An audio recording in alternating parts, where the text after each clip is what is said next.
Et c'est à ça que contribue le dysfonctionnement policier voulu par un certain Valls. Quand même.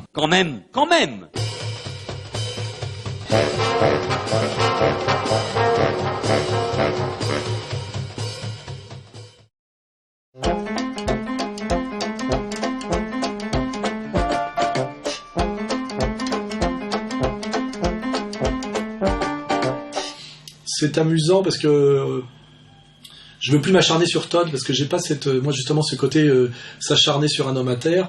Todd nous a vendu le hollandisme révolutionnaire à un moment donné pour essayer de justifier qu'il appelait à voter pour le PS en tant que fonctionnaire d'État de la sociologie, parce que à force de trop, par ses remarques, finalement appeler au vote Marine Le Pen, je dirais sans s'en rendre compte. Parce que si on a des Sarkozy ou des post-Sarkozy de droite qui nous disent qu'il faut tout faire pour sauver l'euro, si on a des socialistes qui veulent aussi sauver l'euro, qui n'ont pas compris que la seule façon de sauver l'euro, ça serait d'établir un système protectionniste européen pour protéger ce qui reste d'industrie et d'activité. C'est dans le programme de Marine Le Pen, d'ailleurs. Elle t'a repris une partie de ton dernier bouquin. Et dans ce cas-là, si on ne passe pas au protectionnisme, il vaut mieux se débarrasser de l'euro. Et on risque d'avoir une Marine Le Pen et un Front National qui arrivent avec le seul programme économique raisonnable. Il avait essayé de s'en sortir par une pirouette qui était de dire dans 2 ans, Hollande passera au hollandisme révolutionnaire.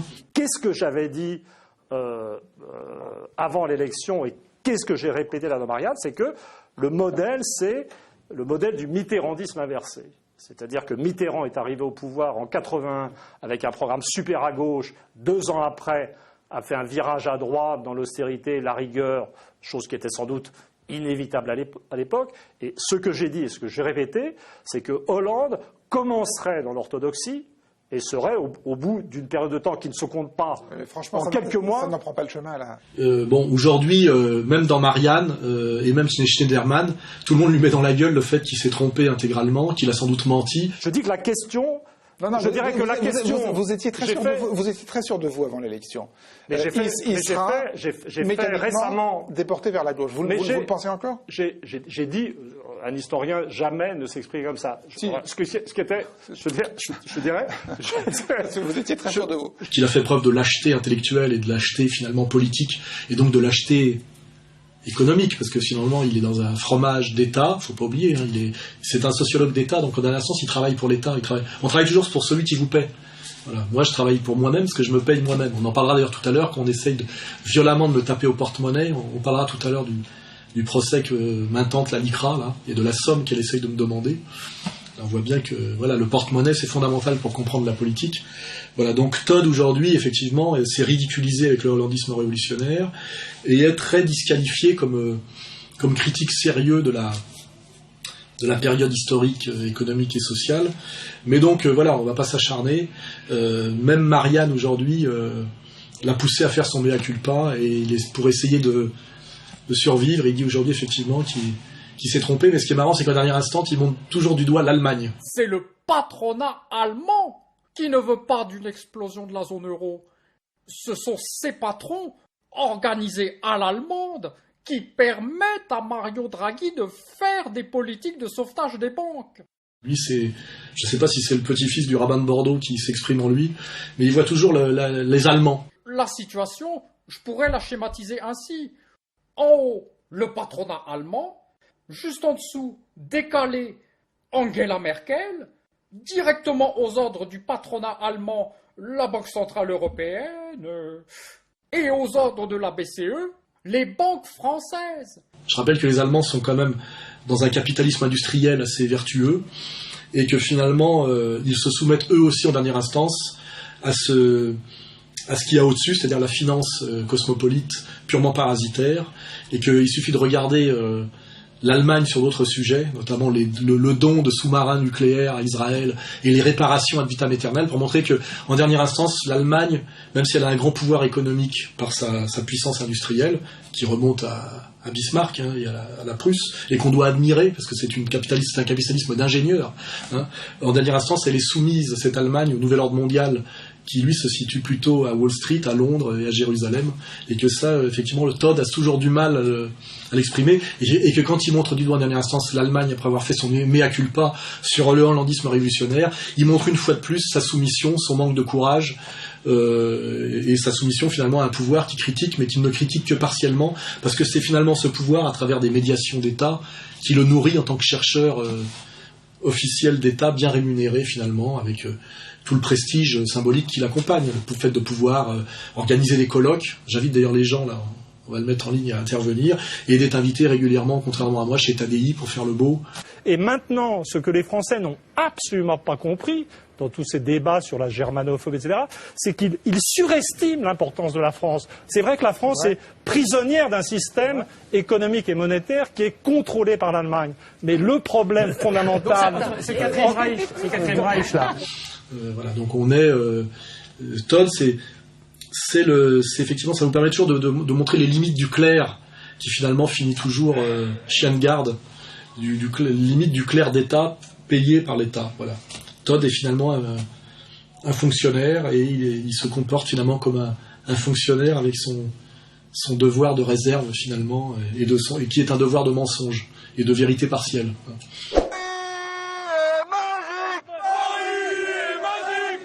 Ça devait être une soirée de fête. Un titre de champion de France attendu depuis 19 ans par des supporters fous de joie. Mais très vite, la tension monte. Des fumigènes partent d'un peu partout. Des supporters grimpent sur les échafaudages, prenant tous les risques. S'il vous plaît, descendez, cette tour va tomber. Sur la place, l'ambiance change lorsqu'un groupe de supporters fend la foule, vraisemblablement des ultras. Dans cette ambiance survoltée, les joueurs arrivent enfin. Et face à la foule qui les acclame, ils font le spectacle. Quelques minutes après leur départ, la situation dégénère, pour de bon cette fois. Les barrières volent, les policiers sont pris pour cible, la violence monte d'un cran.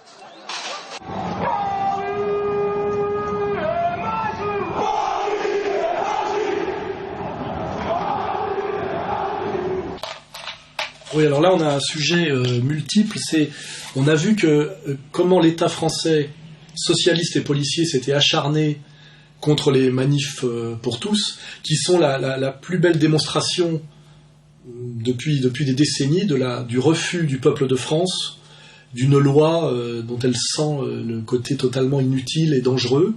Ils ont vu grand. L'esplanade des Invalides, tout près de l'Assemblée nationale, comme point de ralliement. Une dizaine de caméras pour fournir des images de foule et selon les organisateurs, plus d'1 million de personnes. La police en compte 150 000. 150 000, ils osent dire ça. Ils osent dire 150 000. C'est la honte. C'est depuis le début, c'est comme ça. Il y a des poussettes, des enfants, ça craint pas, non, je crois pas, non. Pourquoi est-ce que vous êtes venu en famille ? Parce que c'est la famille qu'on défend, justement. On veut jamais qu'on puisse marchander des enfants, qu'un jour on puisse poser un chèque sur le ventre d'une mère qui vient de donner la vie à la place d'un enfant.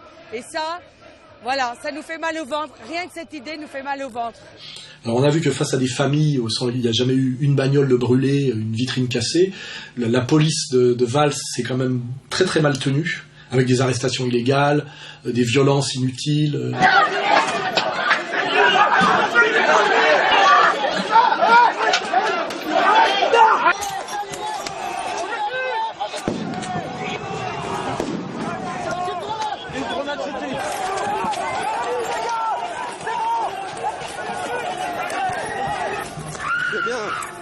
Tous au trou là, allez hop, sale pute. Dis-moi ce qui s'est passé. Dis-moi ce qui s'est passé. Qu'est-ce qui s'est passé? Il y a la policier qui me lance la bombe, ça on est pas. Les policiers sont censés nous protéger, vous avez vu ce qu'ils nous font? Attendez, je viens d'être appelé par une cliente qui se trouve dans votre panier à salade, qui m'indique qu'elle a été arrêtée parce qu'elle avait un sweatshirt de la Manif pour tous. C'est un abus d'autorité qui est en train d'être commis. Non, vous commettez un abus d'autorité. Non, mais une vérification d'identité? À quel titre? Parce qu'il porte un t-shirt de la Manif pour tous. C'est quoi cet état de droit? Ce prétendu état de droit? des violences provoquées par des flics déguisés en casseurs, etc. Enfin, ce qui est assez traditionnel pour ceux comme moi, une longue pratique des manifs. Hein. Ça, c'est toujours fait. Tous les flics aussi, mais c'est abusé, mais j'en viens pas. Ça va la milice? On est bien dans la milice?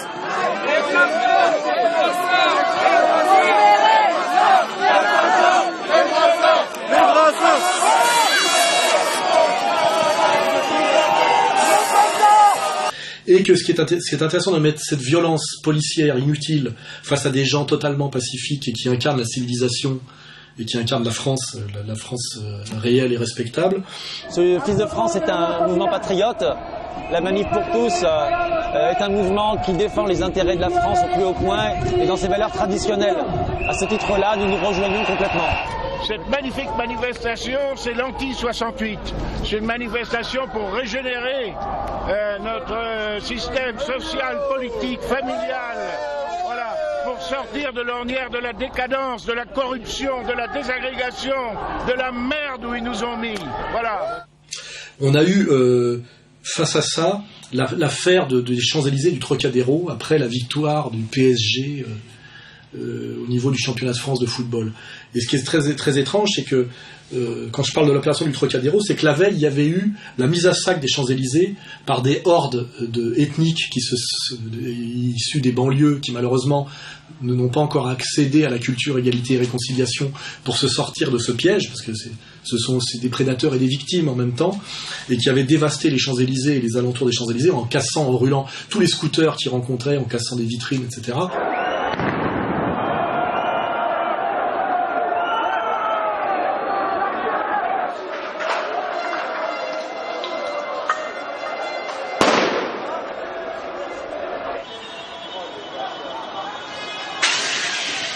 Il suffit de regarder les images pour voir que ces gens-là n'étaient pas des ultras issus des Boulogne Boys, ils n'étaient pas des skinheads. Hein.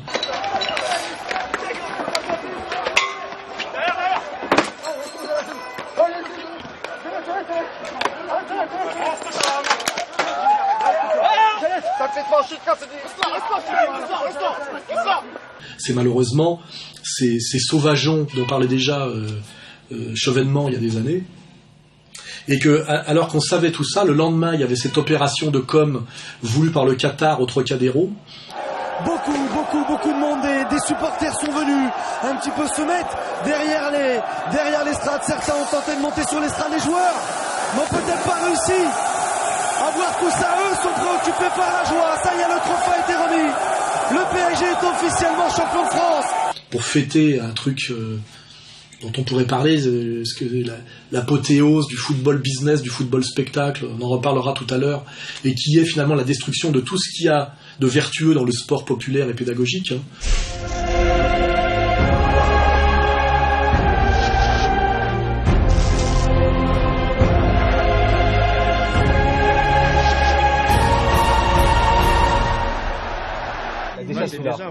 Il a déjà, prends Lucas, tu seras le seul à l'avoir. Le seul à l'avoir? Vous êtes sérieux, le mec? Ouais.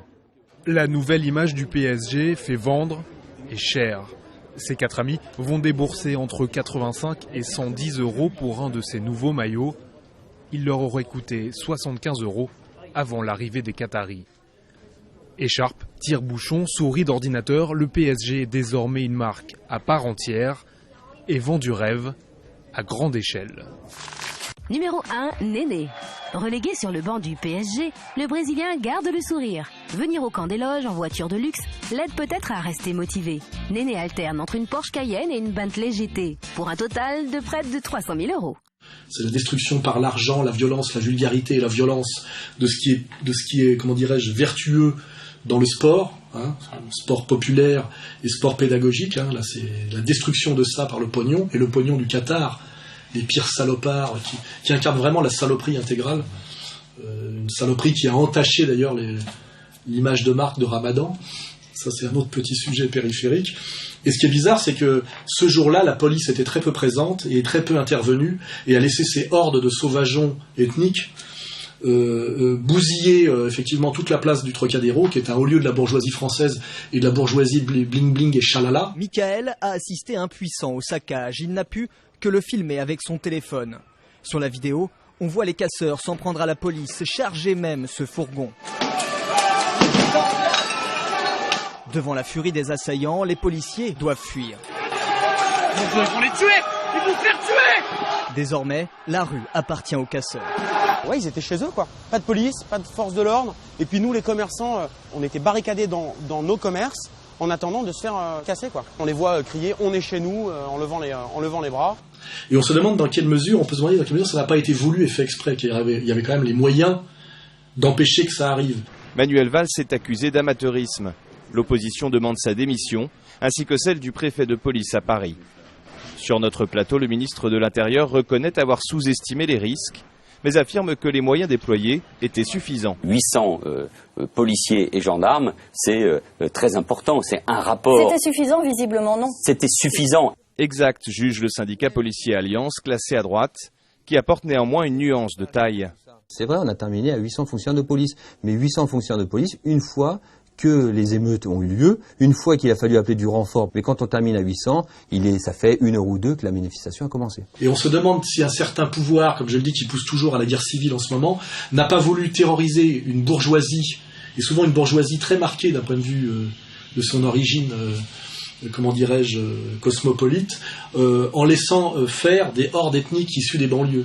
On se demandait d'abord pourquoi cette manifestation a été autorisée ici, alors qu'on sait notoirement depuis des années que les gens qui viennent pour cette fête, malheureusement, viennent pour tout casser. Je ne sais pas si vous imaginez les faits, quand on veut attirer les investisseurs étrangers, de se réfugier dans un parking parce qu'on se fait agresser dans la rue, et que la police n'est pas en nombre suffisant pour assurer l'ordre, et peut-être n'a pas reçu des ordres d'intervenir suffisamment brutalement. Je répète, le préfet de police a dit « je n'étais au courant de rien » et on m'avait demandé de ne pas mettre trop de forces de police parce que le fait de mettre trop de forces de police aurait dénaturé le caractère festif. Je cite le préfet de police. Ouais. C'est une demande des Qataris qui effectivement ne voulaient pas qu'il y ait de policiers visibles. De quoi Attendez, ce sont les Qataris maintenant qui se substituent au préfet de police. Mais je ne savais pas que c'était l'émir du Qatar qui dirigeait la police française. C'est aberrant, ça devait être une fête. On voit ce qui s'est passé. Je crois que ça résume vraiment. Il y a un malaise de toute façon. Il y a vraiment une volonté de faire peur et une volonté d'amener à ceux qui regardent au désir d'un État policier et à la conscience d'un danger issu des banlieues, etc. Donc je pense que dans cette maladresse et inefficacité policière, il peut y avoir derrière une certaine perversité, politique, ou alors une inconscience totale sur effectivement ce qui est en train de germer dans les banlieues françaises à cause de la responsabilité effectivement de l'immigration incontrôlée, de l'antiracisme le plus pervers et de l'abandon au niveau de jeunes au RSA, au RMI, etc. Plus le rap et plus une réislamisation sur la ligne la plus malsaine, qui est la ligne, on va dire, qataro-saoudienne, si certains n'ont pas compris effectivement que tout ça était une bombe à retardement qui allait nous péter bientôt la gueule, mais comme je dis, qui participe de cette logique de guerre civile, de cette logique de balkanisation, de cette logique de libanisation voulue par certains. Voilà. Et au Trocadéro, on a vu tout ça.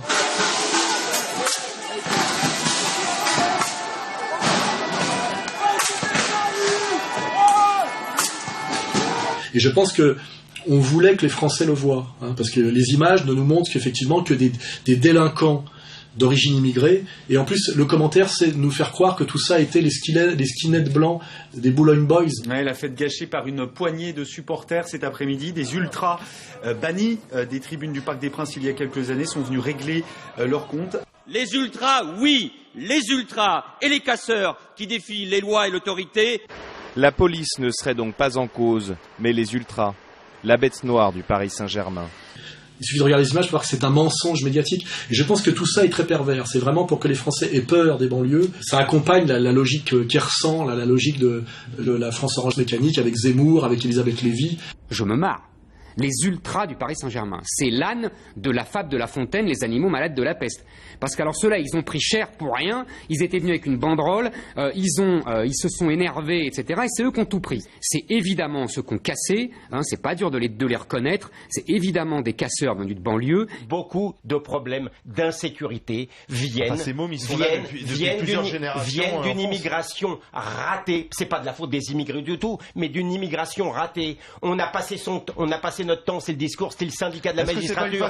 Mais on a fait un mur des cons national en expliquant que les Français c'était des salauds. Pourquoi veux-tu que ces gens-là ne croient pas? Il y a vraiment des salopards qui poussent à la guerre civile interethnique en France, en manipulant des crétins, hein, je le dis bien, parce que tout ça existe.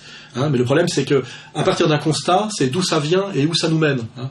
Et c'est ce travail-là que ne fait ni Zemmour, ni l'auteur sous pseudo de la France Orange Mécanique. Et c'est à ça que contribue, le dysfonctionnement policier voulu par un certain Valls, quand même. Éternellement attaché à Israël. Hein, c'est qu'on a laissé faire, à mon avis, au Trocadéro, on a laissé les Français voir ça, effectivement, pour que, à partir d'un constat, on ne remonte jamais aux origines et surtout qu'on laisse faire, on mette en place la suite fatale qui est la guerre civile française sur des lignes ethnico-religieuses. Et je rappelle que, en dehors des petits cons de 20 ans que ça fait bander d'un côté et de l'autre, les guerres civiles sont toujours une catastrophe totale. Hein. Demandez aux Libanais, demandez aux Yougoslaves, demandez même aux Espagnols, aux grands-parents de Esteban, ce que c'est, à qui profitent les guerres civiles. En général, jamais au peuple, hein, d'un côté comme de l'autre, hein, toujours aux manipulateurs extérieurs. Pour ça, vous pouvez aussi relire George Orwell, dont on parlera tout à l'heure, parce qu'on a quelques citations de lui. Vous verrez qu'il a bien compris, lui, quand il a été le spectateur et l'acteur de la guerre d'Espagne, qu'effectivement, les Espagnols les Espagnols, tout camp confondu, étaient les victimes premières et définitives de la guerre d'Espagne. Voilà. Donc, l'opération du Trocadéro, opération très louche, très malsaine, 2 poids 2 mesures dans la manière policière de traiter la manif pour tous et ces hordes de voyous qui étaient venus pour ça.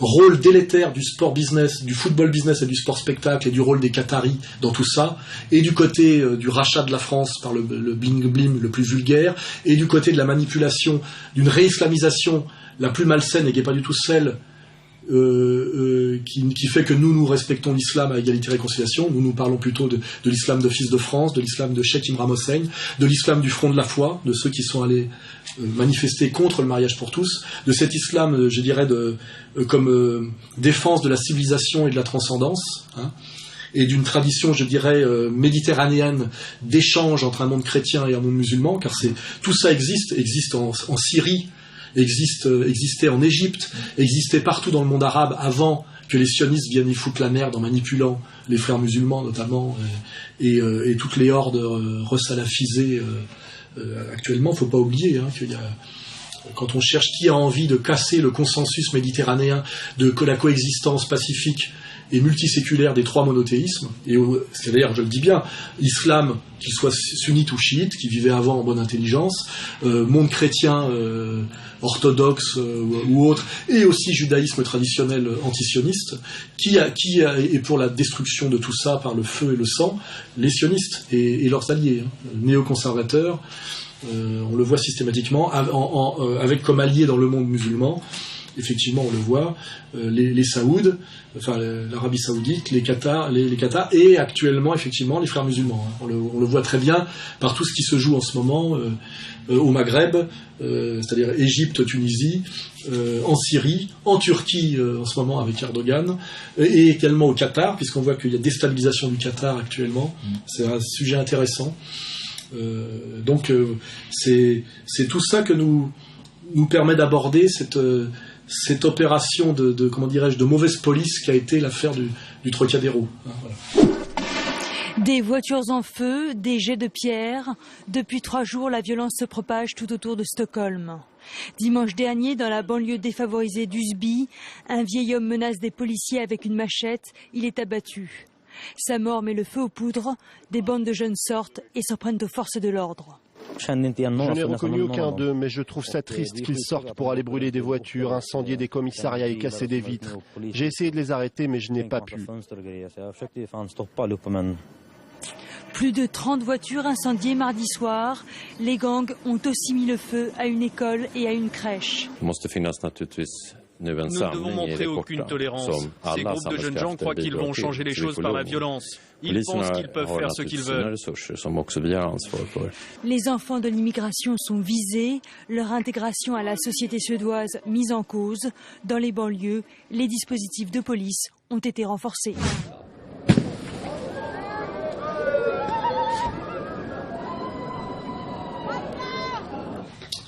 Oui, alors ce qui est intéressant, c'est que quand on voit les problèmes effectivement liés à l'immigration incontrôlée en France, à l'abandon sur le plan social de ces immigrés, qui sont des chômeurs et qui tombent dans une névrose sociale, et à la façon dont eux-mêmes essayent parfois de s'en sortir par une recherche des origines qui les ramène à l'islam, et la manière dont cette recherche des origines et ce retour à l'islam est instrumentalisé pour qu'ils aillent non pas vers un islam, je dirais, qui les aiderait à s'élever socialement, mais un islam volontairement radical et manipulé à la fois par la DCRI, les sionistes, les wahhabos qataris et les frères musulmans. Quand on voit tout ce bordel, on se dit oui, mais effectivement, il y a quand même un lien, c'est que la France a une histoire coloniale, qui est une faute, bien sûr, puisque au nom des droits de l'homme, on est allé botter le cul et faire suer le burnous. Ça, il suffit de lire les discours de Jules Ferry. Tandis qu'avec Ferry, je vous assure que tout va changer. Il faut se rendre compte des avantages extraordinaires que Ferry a apporté à la classe possédante. On pourrait dire que c'est un des bienfaiteurs les plus considérables des classes dirigeantes. Voilà François Hollande qui est au pied de cette grande statue installée en 1910 aux Tuileries, dépose une gerbe, donc la figure de Jules Ferry qui est sur ce piédestal. Alors écoutez bien la suite. Fini, dit-il, fini l'époque des annexions modestes et à petits coups. Désormais, ce sont des continents que l'on annexe. C'est l'immensité que l'on se partage. La diplomatie trace aujourd'hui avec une activité fiévreuse ce qu'elle appelle la délimitation mondiale des sphères d'intérêt respectifs. Voilà ce qu'il dit à la Chambre. Il y a un certain nombre de députés qui prêtent l'oreille, qui réfléchissent, qui se disent « Mais oui, on n'a pas vu jusqu'à présent l'intérêt de ce qu'il nous offre. » Mais comme c'est un discours qui déborde la Chambre, bien sûr, qui va être imprimé, que tous les Français vont lire, il faut tout de même un petit vocabulaire séduisant. Alors on va voir apparaître ceci. Ce que j'ai dit là comporte, déclarait-il, des idées de civilisation de la plus haute portée. Il faut les dire ouvertement. Les races supérieures ont un droit vis-à-vis des races inférieures. Que dis-je? Un droit. Les races supérieures ont le devoir de civiliser les races inférieures. Alors on se dit oui, en France, tout ça nous le méritons, c'est quelque part un retour du refoulé, une justice immanente, c'est notre punition pour notre épopée coloniale, notre violence coloniale, notre malhonnêteté colonialiste au nom des droits de l'homme, etc. Mais là, il y a une question étrange, c'est qu'il y a le même genre de problème en Suède. Husby a la réputation d'une ville de banlieue tranquille, du moins en apparence. Dans cette cité dortoir, 60% des habitants sont issus de l'immigration, cette population même qui se dit discriminée en Suède. Pour ce leader associatif, les violences récentes sont le résultat d'une politique d'intégration vouée à l'échec. La situation est explosive et nous avions prévenu depuis des années que la politique libérale mise en place dans ce pays serait à l'origine de troubles sociaux. Moi, je ne suis pas d'accord ça. Moi, je ne suis pas d'accord qu'il faut brûler les voitures. Parce que ça touche nous. C'est nous qu'on habite là. Or, la Suède est un pays scandinave qui n'a aucun passé colonial, aucun lien avec le Maghreb, aucun lien avec l'islam, et qui se retrouve à avoir de gros problèmes, comment dirais-je, de violence ethnico-religieuse, avec des populations immigrées visiblement non assimilées, non assimilables, qui provoquent des émeutes ethniques avec des violences, effectivement, des deux côtés, voilà, c'est-à-dire refus d'une immigration dont ne veut pas le peuple de souche, hostilité d'immigrés qui se sentent mal aimés et qui n'arrivent pas à s'intégrer à une société scandinave qui n'est pas du tout la leur. Les émeutiers dénoncent la brutalité policière et le racisme. Ici, 80% de la population est d'origine étrangère. Un quartier qui concentre les problèmes. Échec scolaire, exclusion et chômage. Un jeune sur 4 n'a pas d'emploi. C'est tout le modèle d'intégration à la suédoise qui est mis à mal. Alors la question qu'on pose là, c'est comment se fait-il qu'il y ait un problème d'émeute ethnique et un problème de mauvaise intégration de populations maghrébines et musulmanes en Suède. Ça n'a aucun sens. C'est pour bien que le nouvel ordre mondial a vraiment une volonté de destruction systématique des civilisations enracinées partout. Et que l'excuse coloniale on va dire des indigènes de la République, malheureusement, arrive en bout de course, parce qu'en Suède, ça n'a aucun sens. Et qu'aujourd'hui, dans cette logique de guerre civile et de guerre mondiale généralisée, le nouvel ordre mondial, c'est la stratégie des néoconservateurs, veut systématiquement à la fois une immigration incontrôlée qui permet un dumping social et salarial, mais aussi des confrontations ethnico-religieuses violentes dont le nouvel ordre mondial tire les marrons du feu en cassant effectivement, comme je l'ai dit, toutes les nations, ethniquement et religieusement cohérentes, y compris les nations du monde maghrébin, du monde musulman, parce que c'est assez marrant quand ça fait se pâmer le mari d'Ouria Boutelja, mais quand ça se met à toucher l'Algérie, la Tunisie, le Maroc et les pays arabo-musulmans, là ils se mettent peut-être à réfléchir que le nouvel ordre mondial, ça les fait jouir de détruire la nation française parce qu'ils ont une vengeance, ils sont dans la vengeance et la revanche. La torture a été un mode de fonctionnement en Algérie, a été une pratique qu'on a fait pratiquer à des centaines de milliers sans doute d'engagés. Et ça, c'est quelque chose de terrible. La torture n'a pas été un épiphénomène commis par quelques exaltés, pas du tout. Comme ces viols, ça a été une industrie, le viol et la torture en Algérie, une véritable industrie. Des générations entières de Français ont participé à cela. Ce qui est c'est une très mauvaise ligne politique, la vengeance. Il faut laisser ça à d'autres qui ont systématiquement la vengeance à la bouche, le ni pardon ni oubli.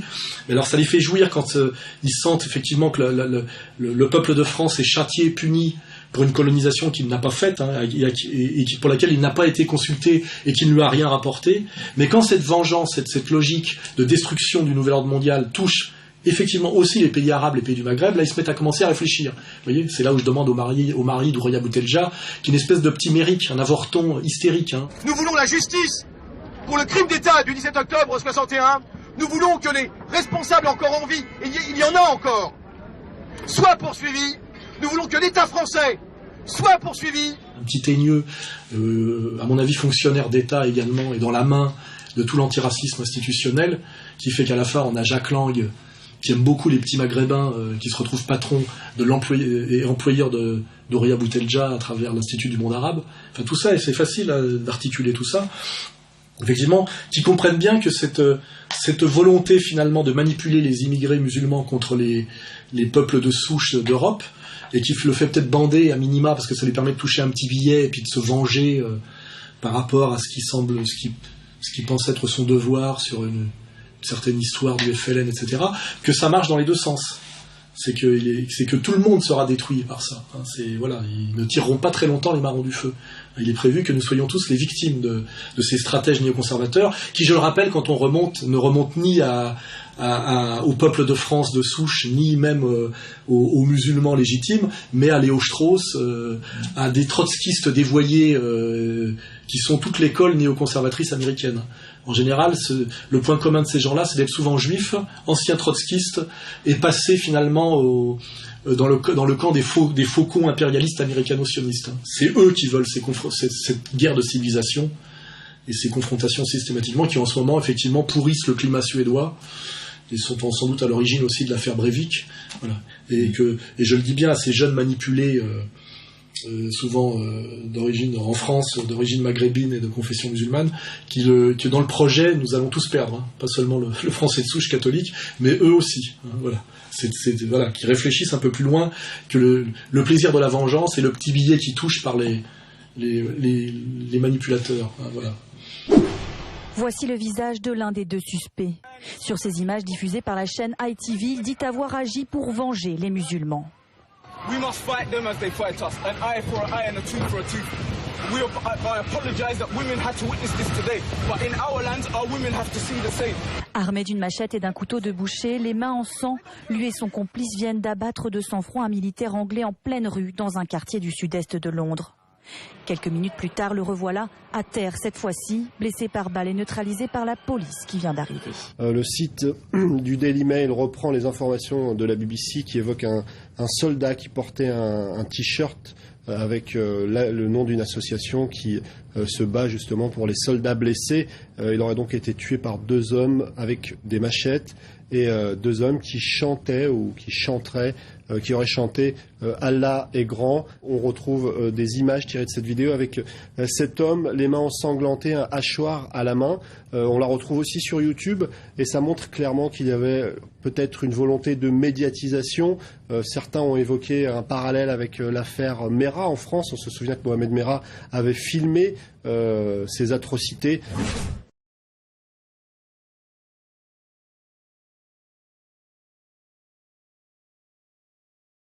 Oui, alors, ce qui est très embêtant en ce moment pour quelqu'un comme moi qui est sur une égalité et réconciliation et qui essaye d'échapper au choc de civilisation et à la guerre civile programmée parce qu'il y a à la fois guerre civile et guerre mondiale. Guerre mondiale au niveau du verrou eurasiatique, Syrie, puis Caspienne, etc.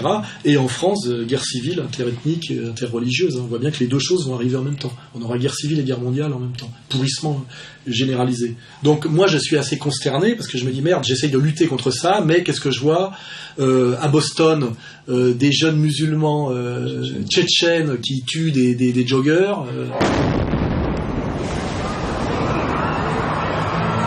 Depuis son lit d'hôpital, Dzhokhar Tsarnaev aurait indiqué aux enquêteurs que son grand frère était à l'origine des attentats car il voulait empêcher l'islam d'être attaqué. Et puis à Londres, 2 jeunes réislamisés récents qui assassinent un pauvre soldat anglais. Sans doute une attaque terroriste par 2 hommes qui se sont jetés sur lui en criant Allah Akbar. Des témoins cités par différents médias affirment que les agresseurs criaient Allah Akbar au moment où ils s'acharnaient sur le soldat. Et je me dis, je vais avoir du mal, je vais vraiment ramer parce que, comme le fait bien remarquer la France Orange Mécanique, il y a un constat réel, il y a effectivement des violences ethniques actuellement, et que effectivement on est bien obligé de constater tout ça.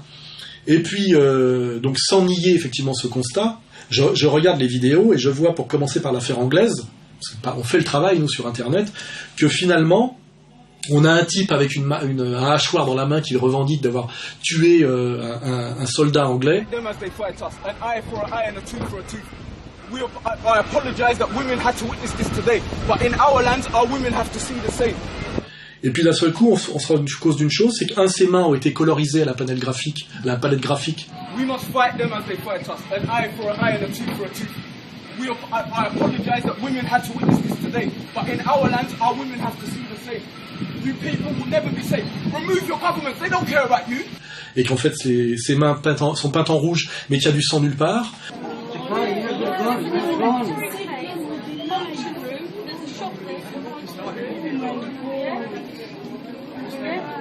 Why does that mean you must follow us and chase us and call us extremists and kill us? Rather, you lot are extreme. You are the ones, when you drop a bomb, do you think it hits one person? Or rather, your bomb wipes out a whole family? Deux, que le type qui est par terre, c'est un accident de la circulation qu'il y a eu.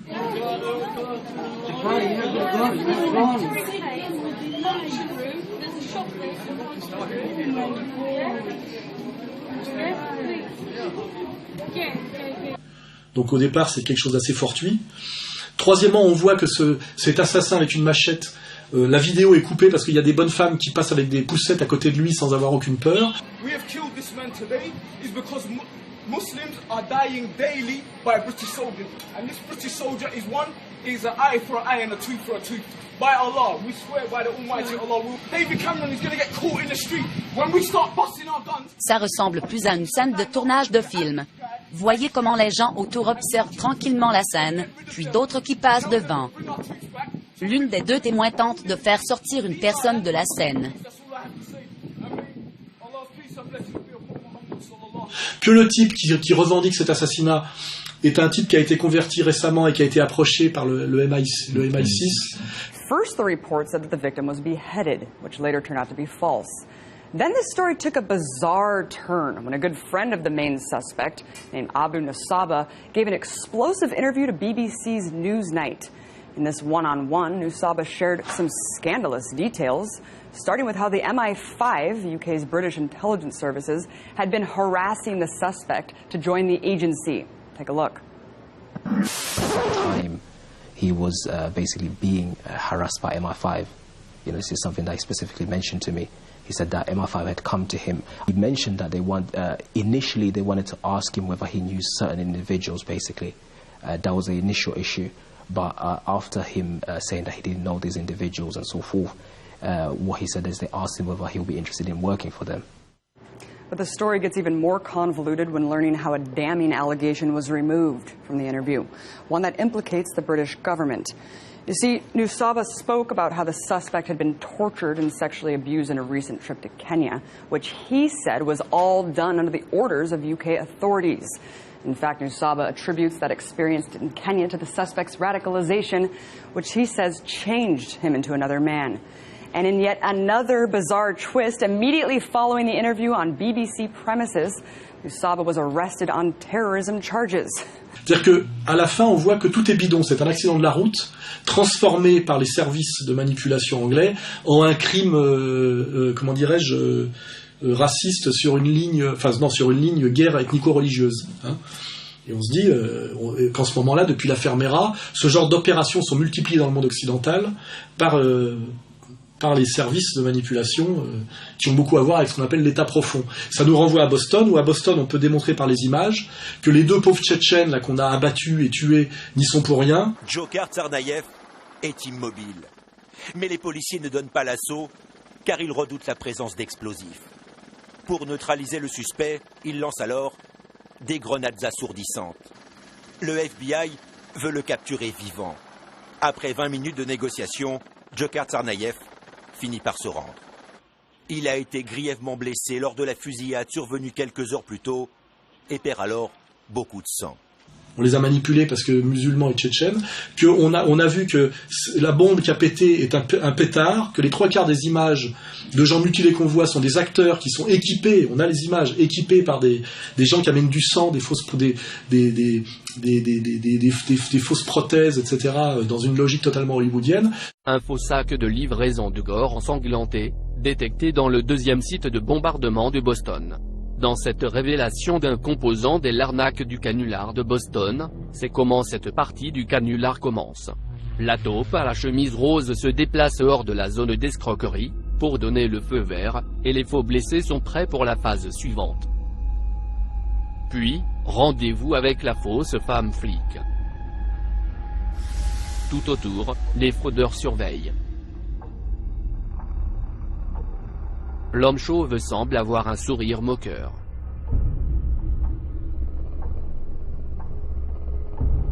Soudain, le faux flic féminin sort un sac rose, rouge teinté, qui semble être tenu par une chaîne ou un cordon. Il semble avoir un peu de poids, il pend vers le bas avec une certaine résistance sur le tissu.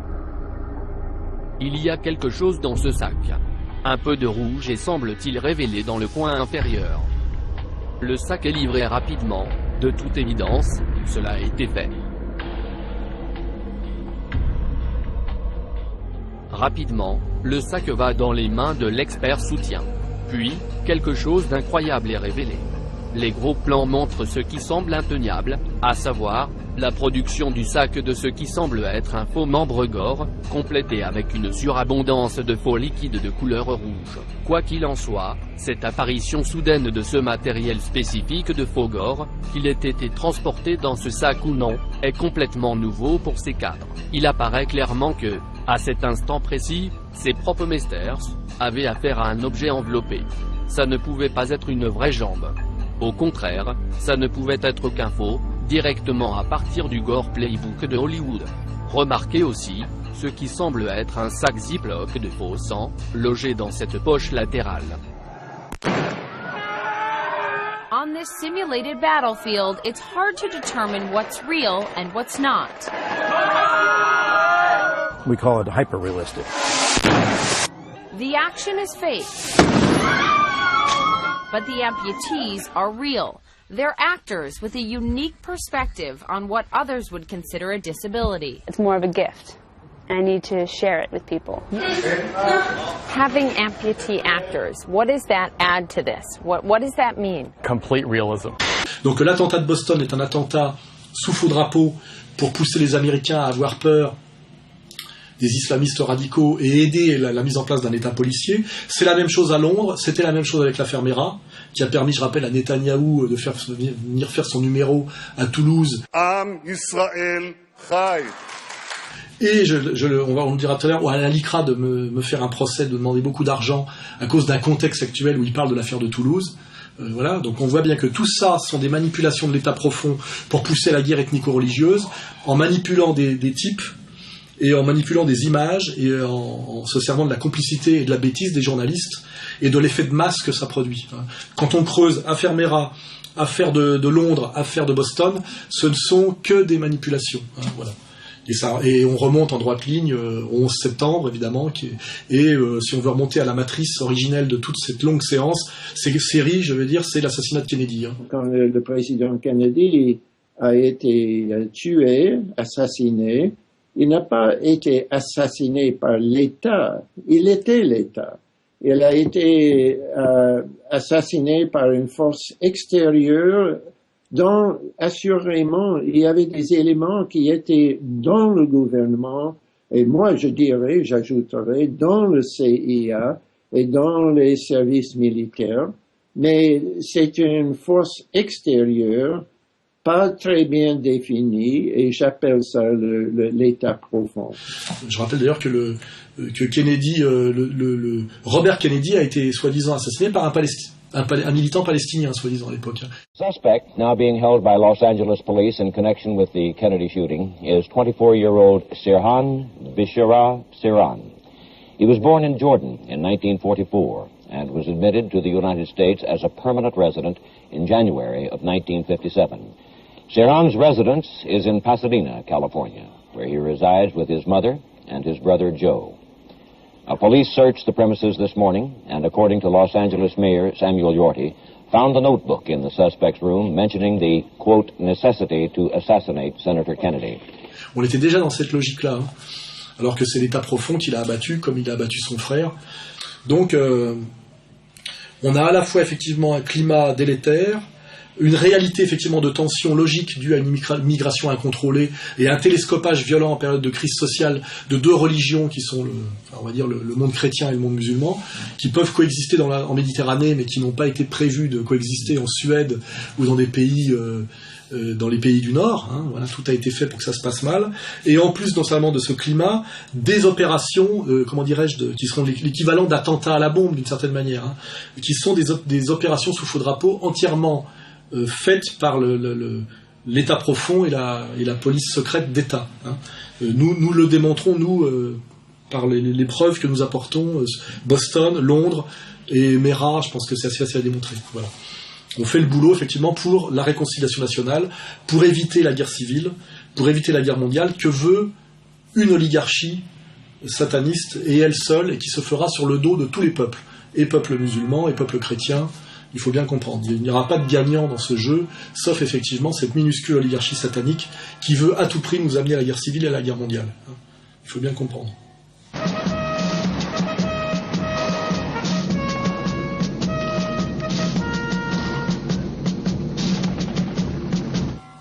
Alors oui, je pense qu'il y a un lien évident.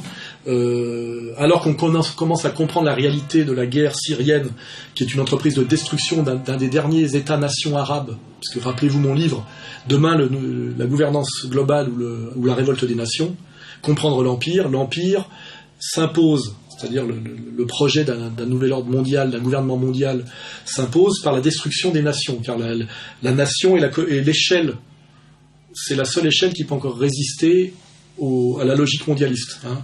Les régions, c'est trop petit, les tribus, c'est trop petit, les religions, c'est trop compliqué et pas assez unitaire. Donc on voit bien que ce processus mondialiste passe par la destruction des nations. Nations dans le Nord, en France, par l'immigrationnisme intégral, la destruction des frontières, la diabolisation du nationalisme. Donc on voit bien, et dans le Sud aussi, par la destruction des nations arabes, destruction de l'Irak, destruction de la Syrie, destruction de la Libye, destruction plus subtile et plus discrète finalement de la Tunisie et de l'Égypte. Donc on voit qu'il y a une logique globale de destruction des nations, et elle est voulue par les membres de l'oligarchie mondialiste, et on voit que en France, malgré les évidences aujourd'hui de la situation syrienne, on a un espèce de va-t-en-guerre hystérique qui veut à tout prix nous pousser à la guerre totale en Syrie, en sachant que ce serait le démarrage de la Troisième Guerre mondiale, puisque les Russes ne le veulent pas et que les Américains sont en face. C'est celui qu'on peut appeler le vampire du Quai d'Orsay, l'homme du sang contaminé, Monsieur Fabius. Il n'y a pas opposition entre l'action diplomatique, qui est absolument nécessaire, et l'action sur le terrain militaire. Alors nous n'avons aucun doute sur le fait que les gaz ont été utilisés. Pourquoi ? Parce que d'une part, vos collègues du Monde, qu'il faut féliciter, nous ont remis des échantillons que nous avons fait analyser, et d'autre part, dans une autre circonstance, nous avons remonté toute la chaîne et nous avons fait également analyser les autres échantillons. Et la conclusion du laboratoire est claire, il y a du gaz sarin. Il y a une ligne qui est franchie, incontestablement. Donc, il y a la démarche ONU. D'autre part, nous discutons avec nos partenaires, les États-Unis, les Anglais, etc., de ce qu'il va falloir faire comme réaction éventuelle. Et toutes les options sont sur la table. Mais c'est un autre aspect. Eh bien, toutes les options, ça veut dire qu'il peut y avoir, ou bien on décide de ne pas réagir, ou bien on réagit, y compris d'une façon armée. Et il faut bien comprendre que cette hystérie belliqueuse de Fabius en Syrie ne représente pas les intérêts de la France, ne représente en dernier instance que les intérêts d'Israël. Il faut bien le comprendre. Les seuls qui ont intérêt à voir exploser la Syrie, la nation syrienne en 3 petites entités sunnites, alaouites, kurdes, et passer sous domination en partie turque, etc. Les seuls qui y ont intérêt, c'est Israël. Israël n'existe que c'est la stratégie israélienne, en faisant éclater toutes les nations qui lui sont hostiles autour, et toutes les nations qui sont autour lui sont forcément hostiles, c'est-à-dire de détruire toutes les nations avec une forte identité nationale. Ils ont réussi avec l'Irak, ils ont partiellement réussi au Liban. La vraie tragédie libanaise, c'est d'avoir été un jour le voisin d'Israël. Tous les Libanais aujourd'hui conscients le savent, d'où la réconciliation de Nasrallah et de Aoun. Et donc, ce qui prouve bien qu'aujourd'hui, nous sommes dans une logique de haute trahison, c'est-à-dire que Fabius, aujourd'hui, est un agent israélien, un agent de la politique Israël, et les choix stratégiques du Quai d'Orsay sont systématiquement contre les intérêts supérieurs de la France et pour les intérêts d'Israël et seulement d'Israël. Est-ce qu'une intervention militaire style Libye est possible et souhaitable en Syrie ? Totalement souhaitable et totalement possible. C'est bon pour Israël. Bien justement, la position que nous prenons, et qui est aussi d'ailleurs celle des Britanniques, c'est de demander aux Européens maintenant de lever l'embargo pour que les résistants aient la possibilité de se défendre. Et si ça n'est pas fait, que fera la France ? La France est une nation souveraine, madame. Possible, oui. Souhaitable, oui. C'est bon pour Israël. On ne peut comprendre ce jusqu'au-boutisme de Fabius que qu'en tant qu'agent, je dirais plus qu'agent israélien, agent ultrationniste. Voilà.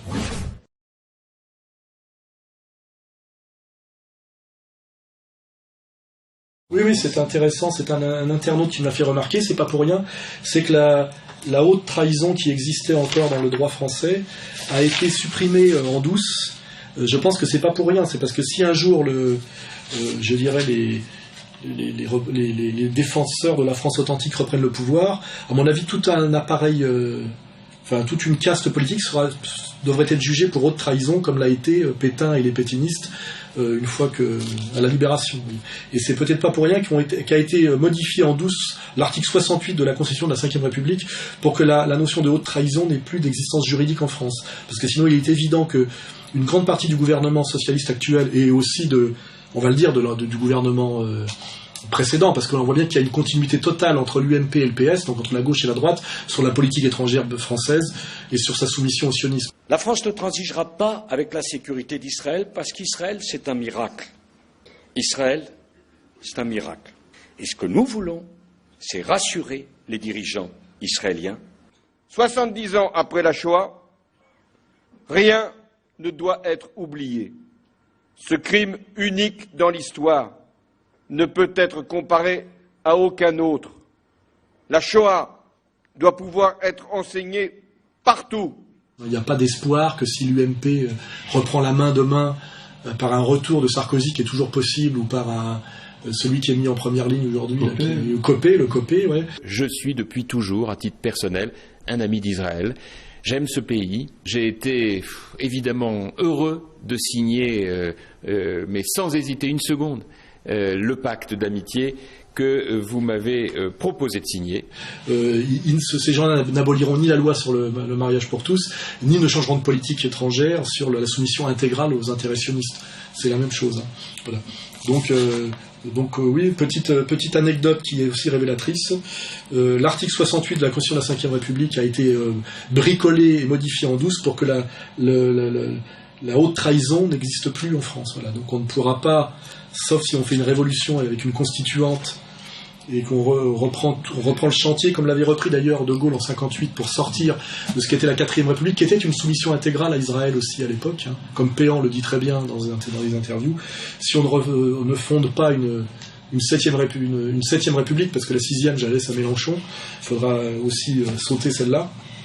Si on ne passe pas directement à la septième république, on ne pourra même pas juger pour haute trahison tout ce personnel politique de gauche et de droite qui aujourd'hui trahit systématiquement les intérêts supérieurs de la France et pousse la France systématiquement dans une stratégie de chaos et de guerre civile pour en dernière instance les intérêts de l'oligarchie mondialiste que j'ai clairement identifié depuis des mois et des mois et qui a à voir avec l'impérialisme américano-sioniste et le projet du Grand Israël. Je vois, au bout, il n'y a que ça, sinon c'est absurde et pas logique. Et je crois quand même, moi, à l'intelligence de nos élites. Justement, je ne crois pas à l'absurdité des décisions systématiques de nos élites depuis des années et des années. Je crois qu'il y a un projet derrière tout ça. Voilà.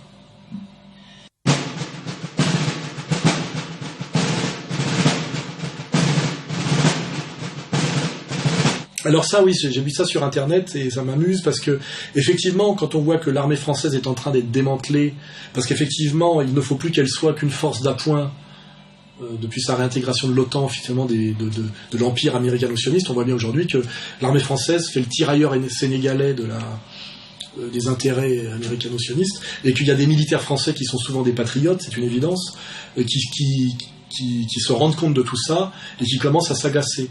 Alors, sur Internet circulaient des projets, soi-disant, de poupouch.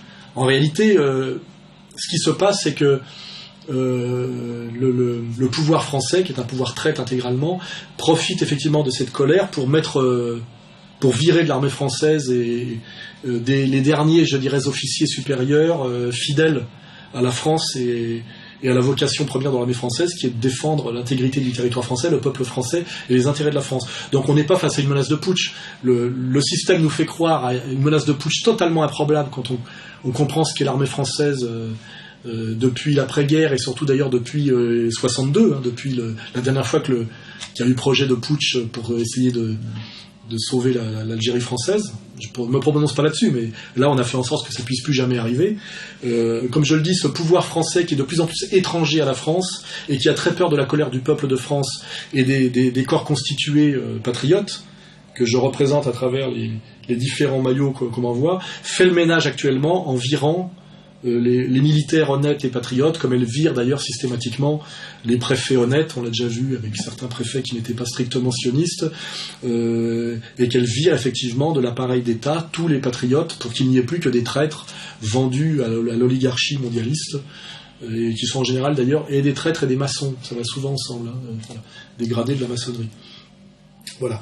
Donc, c'était cette petite mise au point. Si on fait courir le bruit d'un risque de putsch de l'armée française, c'est pas parce qu'il est réel, c'est un prétexte pour dégraisser et virer les derniers patriotes qui restent dans l'armée française, enfin au niveau des hauts cadres, au niveau des petits, ils sont en général très patriotes, mais ils n'ont pas de pouvoir de décision, comme vous le savez. Voilà. Donc ne rêvons pas. Hein. C'est pas de là que ça viendra.